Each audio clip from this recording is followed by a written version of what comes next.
네, 오늘 하나님께서 우리에게 주시는 말씀은 마태복음 19장 13절에서 15절까지의 말씀입니다.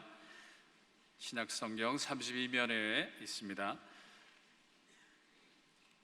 마태복음 19장 13절에서 15절까지의 말씀을 우리 다 같이 합독해 보겠습니다. 그때에 사람들이 예수께서 안수하고 기도해 주심을 바라고 어린 아이들을 데리고 오매 제자들이 꾸짖거늘 예수께서 이르시되 어린 아이들을 용납하고 내게 오는 것을 금하지 말라. 천국이 이런 사람의 것이니라 하시고 그들에게 안수하시고 거기를 떠나시니라. 아멘. 이제 우리 정인수 목사님 나오셔서 어린이들은 우리의 축복이 필요합니다 말씀 전하실 때 큰 은혜 임하시기 바랍니다. 할렐루야. 오늘 예배에 오신 분들을 환영합니다. 또 우리 2부 비전 예배 할렐루야, 우리 다 한번 손을 들어줍시다. 할렐루야. 2부 비전 예배도 우리 진심으로 환영합니다. 오늘은 우리 어린이 주일입니다. 자녀는 하나님께서 우리에게 주시는 지상 최대의 선물이고 축복인 줄로 믿습니다. 자녀는 우리들의 커다란 기쁨입니다. 또 내일의 희망입니다. 그래서 우리가 자녀들의 눈동자를 바라볼 때 부모님들이 얼마나 행복한지 모릅니다. 또 우리 아이들의 그 재롱과 또 성장하는 모습을 볼 때 마음이 이렇게 뿌듯해집니다. 만일 이 땅에 아이들이 하나도 없고 어른들만 있다면 얼마나 삭막한 세상이겠습니까?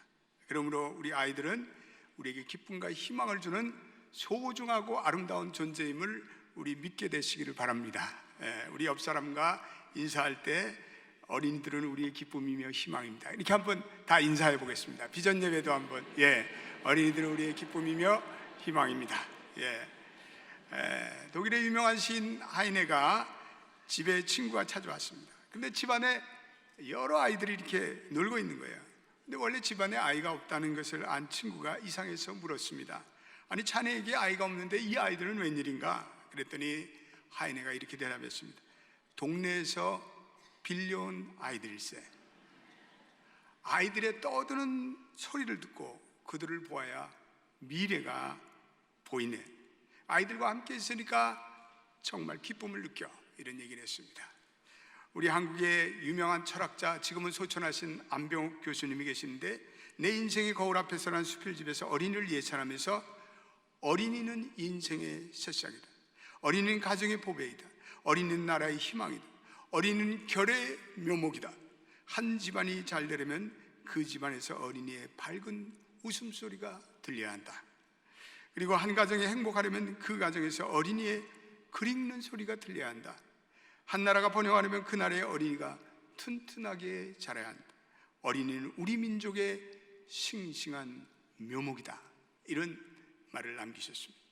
저희 교회에서 몇 년 전부터 이북에 묘목을 심는 나무 선교를 하고 있습니다. 아마도 이번에도 우리 선교팀이 가셔서 우리 나무를 심는 현장을 돌아보고 있을 것입니다.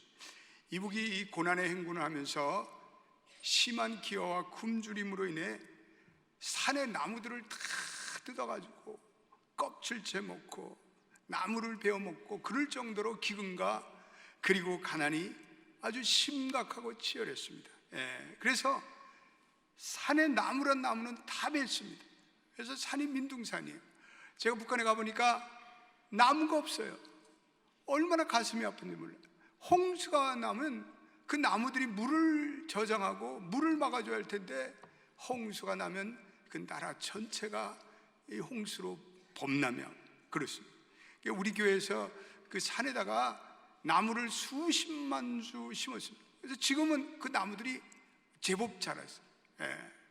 우리 묘목들이 훗날 북한 땅의 희망이요 미래가 될 줄로 믿습니다. 그렇습니다. 어린이들은 우리 인생의 묘목이요 가정의 묘목이요 나라의 묘목이며 결의 묘목이며 국가와 하나님 나라의 묘목입니다. 한국에는 오래전에 어린이 헌장을 만들었습니다. 그 헌장이 이렇게 되어 있습니다. 첫째, 어린이는 나라와 결의 앞날을 이어갈 새 사람이요 그들의 몸과 마음을 귀하게 옳고 아름답고 씩씩하게 자라도록 해주어야 한다. 어린이는 인간으로서 존중하며 사회의 사람으로서 올바로 키워야 한다. 어린이는 공부나 일이 마음에 짐이 되지 않도록 해야 한다. 어린이는 위험한 때 맨 먼저 구출해야 한다. 어린이는 맨 먼저 구출해야 한다. 어떠한 경우도 어린이는 악용의 대상이 되서는 안 돼. 굶주린 어린이는 먹어야 하며 병든 어린이는 치료하여 신체와 정신의 결함이 있는 어린이는 도와주어야 한다. 이렇게 되어 있습니다. 이렇게 어린이가 한 인간으로 존중되어야 하는 내용의 어린이 현장이 제정되고 공포된 것은 1957년도입니다.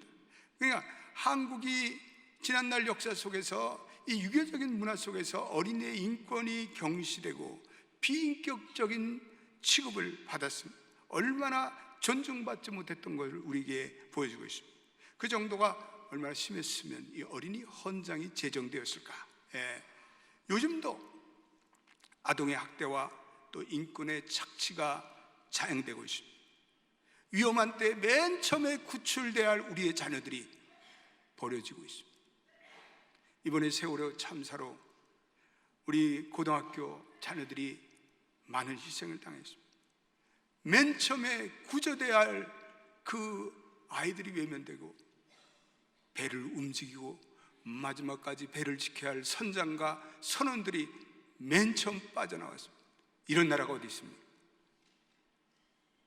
그래서 국민들이 공분하고 국민들이 분함을 참지 못하고 안산의 공식 분향소에는 아이들을 위해서 우는 사람들, 무고한 희생을 슬퍼하는 이들의 줄이 길게 늘어져 있습니다. 한국은 지금 연휴인데 연휴 첫날에 2만 명의 조문객이 안산 공식 분향소를 찾아서 조문했다고 합니다. 또래 자녀들 둔 아버지와 어머니들은 흐르는 눈물을 멈출 수가 없습니다. 희생된 단원고의 학생들의 꼬닉 같은 얼굴과 내 자식의 얼굴들이 겹쳐 보이기 때문에 그렇습니다. 분향소에 가지 않은 부모도 마찬가지입니다. 요즘에 한국의 부모님들은 무사히 귀가한 아들을 거실에 세우고 한번 안아보자 그런데 딸들을 보고 고맙다, 살아있는 게 고맙다, 그렇게 애들을 껴안아준다. 아이들에 대한 태도를 반성한다고 합니다. 그동안에 대화가 없고 감시만 있었습니다. 밤낮 학교 잘 갔다 왔어? 학원 잘 다녀왔냐? 시험은 잘 봤냐? 공부는 잘하고 있어?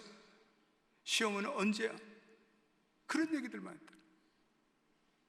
세월호가 침몰하는 긴박한 순간에 신모 고등학생은 어머니에게 이렇게 문자 메시지를 보냈다고 합니다. 엄마, 내가 말 못할까 봐 보내놓는다. 엄마, 나 엄마 사랑해. 이제 우리는 매일 우리 자녀들에게 사랑한다고 얘기해야 합니다. 눈을 맞추고 이야기를 해야 합니다. 처음에는 어색하지만 하다 보면 익숙하고 행복해진다고 우리 교육 전문가들은 말하고 있습니다. 합동 분향소를 찾았던 어느 엄마는 밤에 잠이 안 올 정도로 그 아이들에게 미안하더군요. 분향을 하고 나니까 그 아이들에게 미안한 마음이 조금 누그러지는 것 같아요. 고등학교 2학년, 중학교 2학년 아들과 4살 늦둥이 딸을 둔 이분은 그동안 아이들에게 했던 잔소리를 이제는 줄이고 있다고 합니다. 아이들이 곁에 있는 것만으로도 감사한 건데 제가 너무 아이들을 공부만 하라고 닥달했던 것 같습니다. 어느 집사님도 역시 자기의 딸에 대해서 성적을 지나치게 강조했던 것을 반성하고 있다고 합니다. 머리로는 하나님이 부르신 대로 사랑하고 헌신하고 그렇게 살아가라라고 말하면서 행동으로는 그렇게 하지 못했다는 거예요. 그래서 이 집사님은 며칠 전에 딸에게 내 토끼 새끼 점심 먹은 사랑해, 고마워, 그리고 그리워 이렇게 문자를 보냈다고 합니다.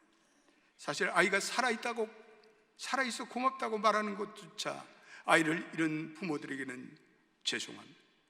위로받기조차 힘든 그분들을 생각하면서 그래도 하나님이 주시는 자녀의 귀함을 감사하고 있습니다. 이렇게 고백하고 있습니다. 실제로 이 평범한 청소년들이 받는 가장 큰 스트레스는 성적이래요. 성적. 2012년 한국의 한 청소년 기관에서 설문조사에 따르면 한국의 청소년 중에 2명 중에 1명은 자살을 생각해 본 적이 있다는 거예요.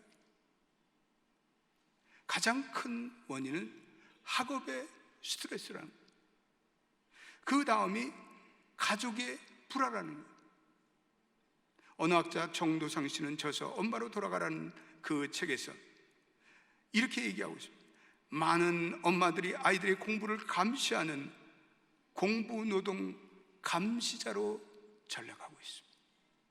이렇게 지적하고 있습니다. 정 씨는 교육이라는 이름으로 아이를 학대하지 마십시오. 그리고 진정 엄마로서 아이들을 사랑하고 그리고 자녀의 발달 과정에 맞춰 아이들을 건강하게 키우십시오. 이렇게 조언하고 있습니다. 여러분, 그렇습니다. 건강한 가정은 서로 사랑하고 아껴주고 경청하고 공감하는 가정입니다. 많은 부모들이 공부 외에는 자녀들과 나눌 대화가 없다고 푸념합니다. 평소 대화를 나누지 않으니까 이야기거리가 없습니다. 게다가 우리는 언어적인 장벽을 느끼니까 우리 부모님들은 자녀에 대한 사랑이 이렇게 섬세하지를 못해요. 그래서 우리가 아이들에게 하는 것, 상처 주는 말을 주기 십상입니다. 평소에 우리 자녀들과 대화를 많이 나눠야 되는데 또 어떤 부모는 이렇게 말합니다. 주변 엄마들이랑 그런 얘기를 많이 했습니다.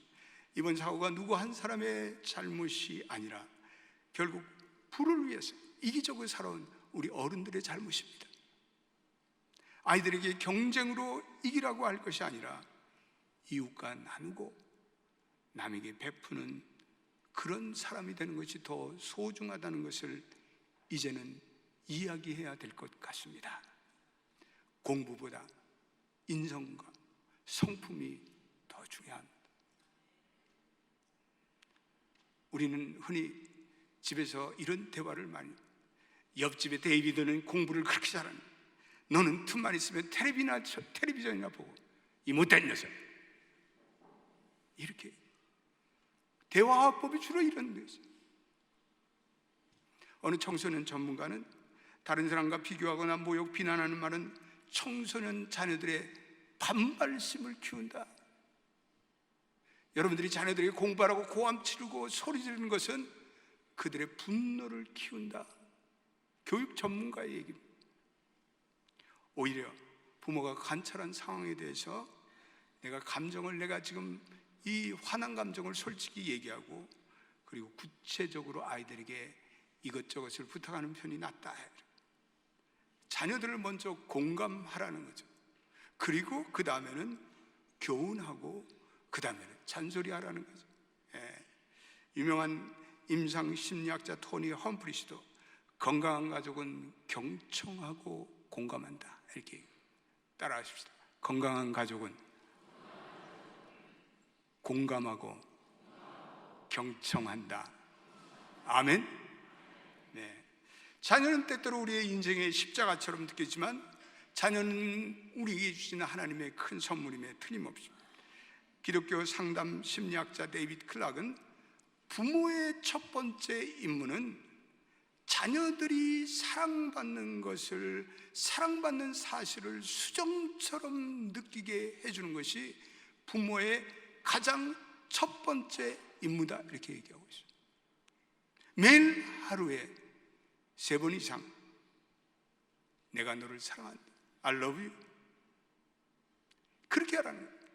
그래서 사랑의 확신을 갖고 있는 아이들은 어딜 가나 환하고 밝다는 거예요. 자신감이 넘칩니다.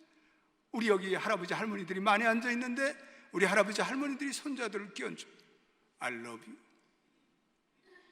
너는 하나님의 아들이, 너는 하나님의 딸이야. 이렇게 축복하시기를 주의 이름으로 축원드립니다. 예수님 당시에 어린이들이 인격적인 대우를 받지 못했다. 가부장 제도가 너무나 심하고 한국처럼 이렇게 엄격한 사회 구조 속에서 아이들이 사랑을 받지 못했습니다. 그래서 오늘 본문에 예수님께서 한참 말씀을 전하고 있는데, 그때 어떤 부모님이 예수님의 축복을 받고 아이들을 데리러 나왔습니다. 유대인들은 훌륭한 랍비에게 자녀들을 축복받는 그런 아름다운 전통이 있었습니다. 아마도 이 사람들이 예수님의 말씀을 통해 은혜를 받고 자녀와 함께 축복을 받고자 주님을 찾아왔습니다. 그리고 오늘 13절에 어떤 일이 일어났습니다. 한번 오늘 읽은 13절을 읽어보겠습니다. 시작. 그때 사람들이 예수께서 안수하고 기도해 주심을 바라고 어린아이들을 데리고 오매 제자들이 꾸짖거늘, 제자들이 그 어린아이를 데리고 온 부모를 꾸짖었다. 예수님이 마가복음 10장 14절에는 이 장면을 보며 매우 예수님이 분하게 여기셨다, 이렇게 되어 있습니다.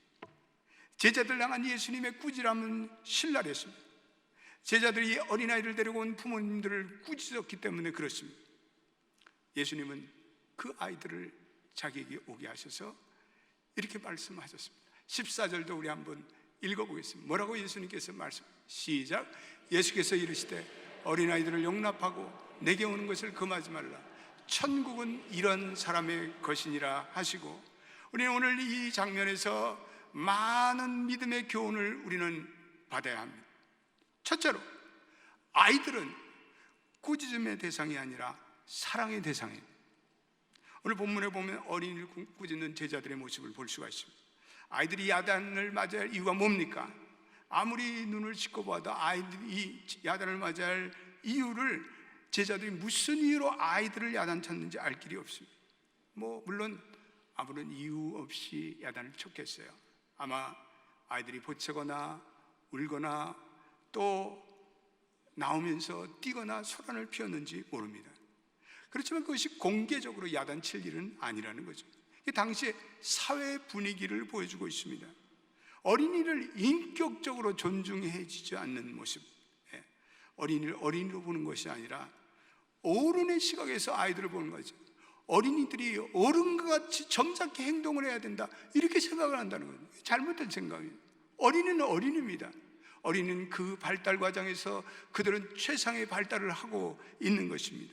어린이를 어린이로 보지 않고 어른과 같은 시각에서 어른과 같은 관점, 가치관에서 아이들을 판단하는 것은 잘못된 것이라. 아이들의 마음은 여리고 부드럽습니다. 그들은 작은 소리에도 민감합니다.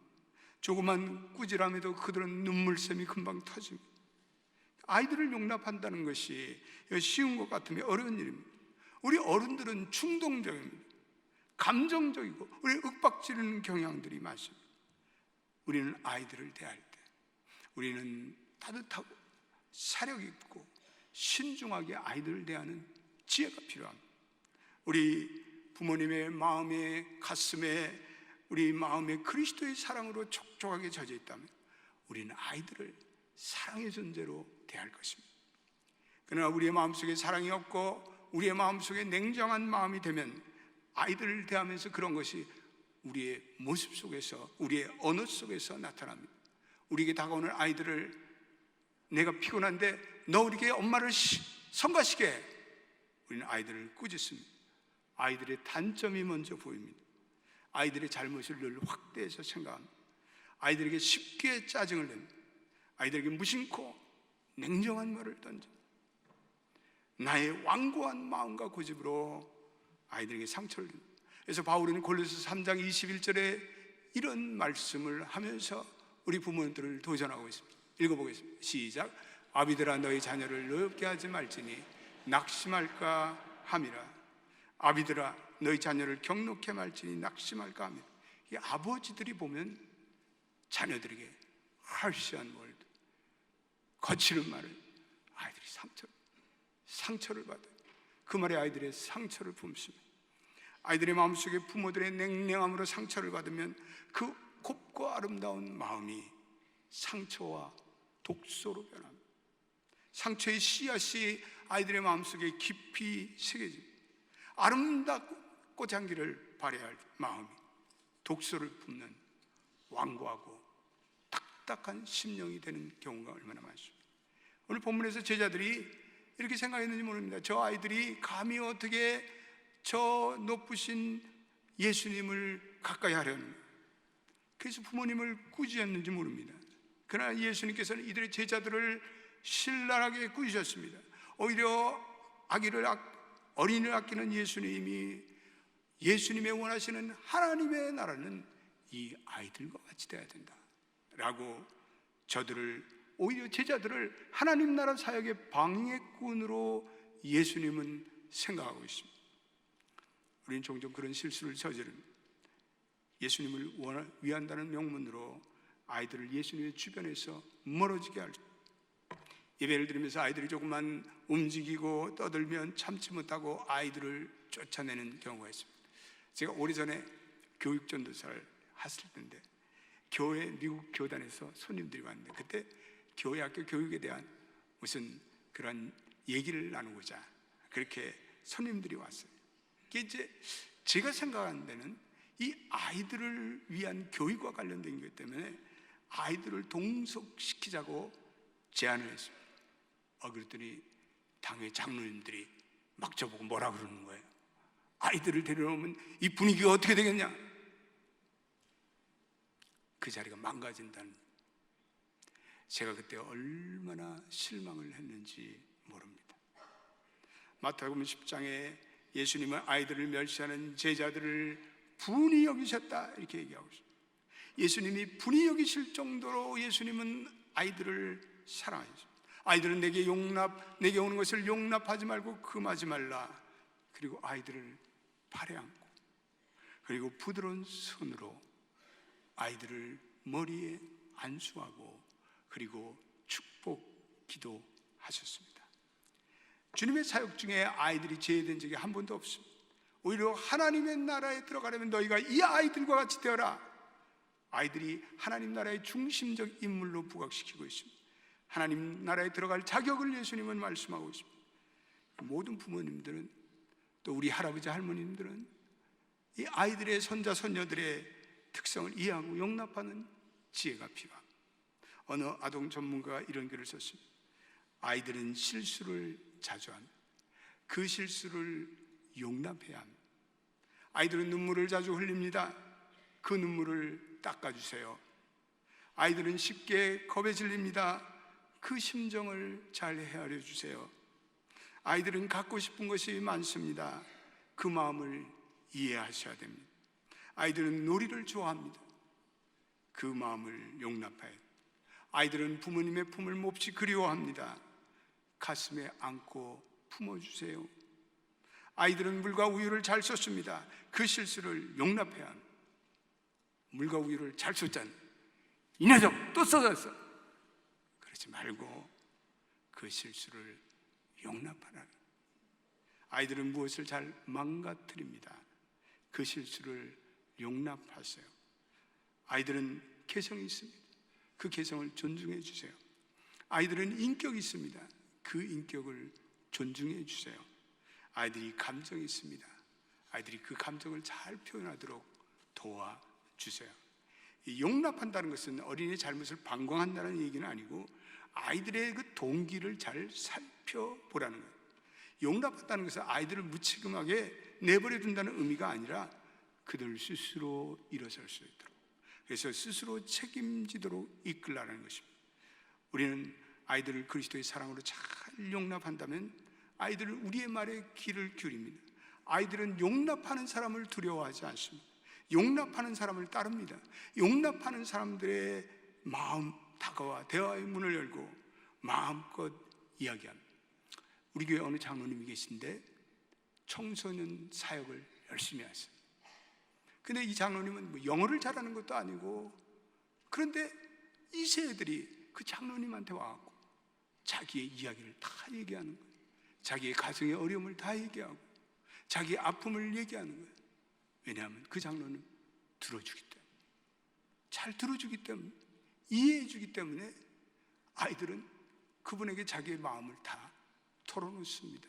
사랑하는 부모 여러분, 언어가 부족해서 말이 통하지 않는다고 해서 우리가 부모와 자녀의 관계가 나빠지는 게 아니에요. 우리가 자녀들을 얼마나 이해하고 용납하는가, 거기에 달려 있습니다. 우리 이 용납의 다리를 활짝 확장시킨다면 우리 아이들은 부모님들에게 더욱더 친근히 다가오게 됩니다. 둘째, 아이들을 축복의 대상입니다. 축복하는 방법은 아이들을 안아주고 그리고 아이들에게 안수해 주는 것입니다. 예수님은 자주 아이들을 안아줬습니다. 마가복음 9장 36절에 이런 예수님의 놀라운 말씀이 나옵니다. 읽어보겠습니다. 시작. 어린 아이 하나를 데려다가 그들을 가운데 세우시고 안으시며 제자들에게 이르시되, 그들을 안으시며 제자들에게 이르시되. 마가복음 10장 16절에도 그 아이들을 안고 저희들에게 안수하고 축복하셨다. 구약에도 보면 하나님께서 자기의 백성들을 긍휼히 안아주신다, 이런 행위가 곳곳에 나타나고 있습니다. 이 아이들을 안고 축복해 주는 행위는 아이들의 일평생에 중대한 영향을 끼칩니다. 부모로부터 많은 포옹을 받고 할머니 할아버지부터 많은 사랑을 받고 자라는 아이들이 다른 아이들을 잘 포용하고 이해한다고 합니다. 더 많은 사랑을 주려고 한다는 거죠. 사랑을 주고 받는 일에 풍성하고 감성이 풍성한 아이들이 된다고 합니다. 반면에 부모의 품에 안겨보지 못하고 자라는 아이들은 늘 사랑의 결핍증을 느낍니다. 사랑을 주거나 나누는 일에 인색합니다. 주변의 사람들을 두려워하고 이 감성이 풍부하지 못합니다. 부모님의 축복, 부모님의 안아줌, 할아버지 할머니들의 안아줌, 그리고 축복의 기도, 놀라운 사랑의 축복의 행위가 아니죠. 많이 안기고 많이 기도받은 아이들이 훗날에 결혼하여 건강한 가정을 형성한다고 합니다. 이러한 자녀교육가가 주장하는 것은 자녀들을 자주 안아주라, 손을 잡아줘, 어깨를 가볍게 두드려주고 머리를 쓰다보. 우리 할아버지 할머니들도 손자 손녀들을 볼 때마다 안아주고 어깨를 토닥여주고 등허리를 두드려주고 그리고 기도해주라는 거죠. 그것은 아이들로 하여금 안정감과 평안을 주는 열쇠가 된다는 거죠. 바울이 복음 사역하면서 성도들이 헤어지는 시간이 다가왔을 때 그는 성도들과 함께 무릎 꿇고 기도했어요. 그리고 성도들과 함께 사랑의 눈물을 흘렸습니다. 사도행전 20장 37절에 보면 다 크게 울며 바울의 목을 안고 입을 맞췄다, 이렇게 됐습니다. 이건 사랑의 교제의 행위입니다. 우리 기독교는 이건 사랑을 몸으로 표현하는 그러한 신앙의 공동체입니다. 하나님의 사랑이 넘쳐나는 성도들은 이러한 스킨십 행위를 자연스럽게 합니다. 우리의 자녀들에게 우리의 사랑의 스킨십을 해야 합니다. 그리고 사랑의 축복을 해야 합니다. 너는 하나님의 아들이야. 너는 하나님의 딸이란다. 하나님이 너와 함께 하셔. 하나님이 너를 축복하셔. 부모가, 조부모가 자녀들과 손주들을 쓰다듬고 격려하며 세워주며 기도해 줄 때 그 자녀들의 일생은 따뜻하고 사랑이 많은 존재가 될 것입니다. 이러한 사랑이 그리스도 안에서 뿌리를 내릴 때 그들은 더 많은 영혼을 사랑하고 더 많은 영혼을 그리스도께로 돌아오게 인도하는 하나님의 나라의 사람이 될 것입니다. 아버지의 품, 어머니의 품, 할머니의 품, 할아버지의 품, 그 심장에서 흘러나오는 사랑의 소리를 듣고 축복의 소리를 듣고 자라난 아이들, 귀하고 복된 아이들이 될 줄로 믿습니다. 기도합시다. 하나님, 우리에게 자녀들을 주신 것 감사합니다. 우리에게 손자 손녀들을 주신 것 감사합니다. 하나님, 아이들을 우리의 희망이며 가정의 묘목이며 결의 묘목이며 하나님 나라의 묘목입니다. 이 아이들이 방치되거나 외면되거나 혹사당하는 일이 없게 되기를 원합니다. 한국의 우리 많은 우리 고등학교 자녀들이 어른들보다 뒤늦게 구출되고 외면되고 바다에 던져졌습니다. 어른들의 잘못된 생각이, 오 주님, 우리들을 회개함, 자녀들에게 성공하라, 돈을 많이 벌라라고 가르쳤지. 남을 도와주고 배려하고 남을 섬겨라는 말은 인식했습니다. 주님, 우리는 아이들의 공부의 감시자가 되었습니다. 우리는 자녀들을 진정 사랑하고 가슴으로 저들을 품지 못했습니다. 주님, 예수님은 아이들을 안고 그리고 축복하셨습니다. 우리 모든 엄마, 아버지들, 할아버지, 할머니들, 우리의 자녀들과 손자, 손녀들을 안고 격려하고 허그하고 등을 두드려주고 축복 기도하는 우리 모두가 되게 하여 주옵소서. 그래 우리 모든 자녀들, 손자, 손녀들이 건강하게 아름답게 자라 하나님 나라의 동량지대가 되게 하여 주옵소서. 예수님의 이름으로 기도드립니다. 아멘.